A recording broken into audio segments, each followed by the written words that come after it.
So here we have the Volkswagen Golf R DSG, which is the automatic on a 69 plate. I'm going to start off by showing you around the outside of the car, and then we'll hop in and run through some controls on the inside. But from the outside, you can see it's a 5-door car with those black alloy wheels. Let's start off inside the boot and then work our way around the rest of the car from there.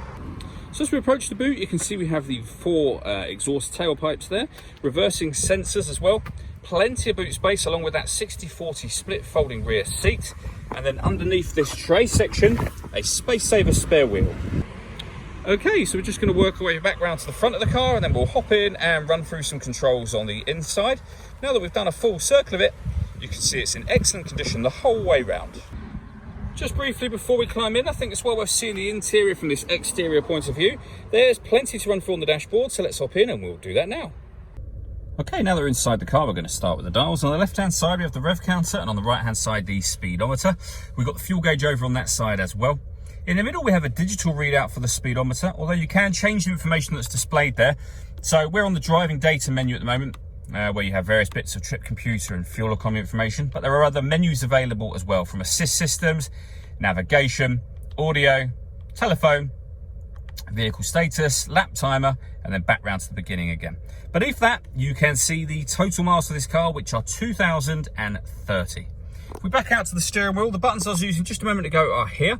We've also got stereo controls and phone controls over that side as well. The stereo controls continue on the left, along with cruise control and speed limiter.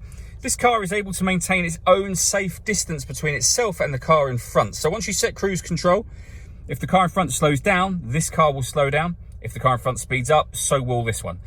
Really clever system. We have done a video showing how it works that you can see on our website and also on our YouTube channel as well. Over in the center, we have the touchscreen for the car. So this is amongst other things where you would pair your phone. We've also got our music, of course. So when it comes to the radio, we have DAB, FM and AM radio. If you want to listen to your own music, you can do. Hit the media tab just there, and then you can see all the different ways in which you can listen to your own music. They include Bluetooth audio. So once you pair your phone, obviously you can make and receive phone calls, but you'll also be able to stream your music wirelessly as well. This car's also got satellite navigation. There's a full video showing how that works, again, on our website and YouTube channel. And if we put the car into reverse, you'll see that we've also got a full color reversing camera with guidelines showing you what direction the car is headed in relation to the image that you see on the screen. Below that, we have dual zone climate control. So you can adjust the passenger and driver temperatures, the fan speed up and down. You can determine where you'd like the air to be redirected. The air conditioning is on when that light shows, so off or back on again. And if you want to, you can hit auto, and the car will do everything for you in terms of controlling the fan speed and the direction of the air to maintain the temperatures that you've asked for. To override that, just readjust the fans to whatever level you want them on and put it back on whatever setting you'd like it on there as well. This cubby hole section opens up. You've got a bit of storage in there, but it's also where you'll find your USB input. Below that, we have these 3 buttons. So this turns off the traction control and turns it back on again. This turns off the stop and start. This car's designed to cut out when it's stationary in traffic to save you fuel. You can turn that system off, which I've just done there.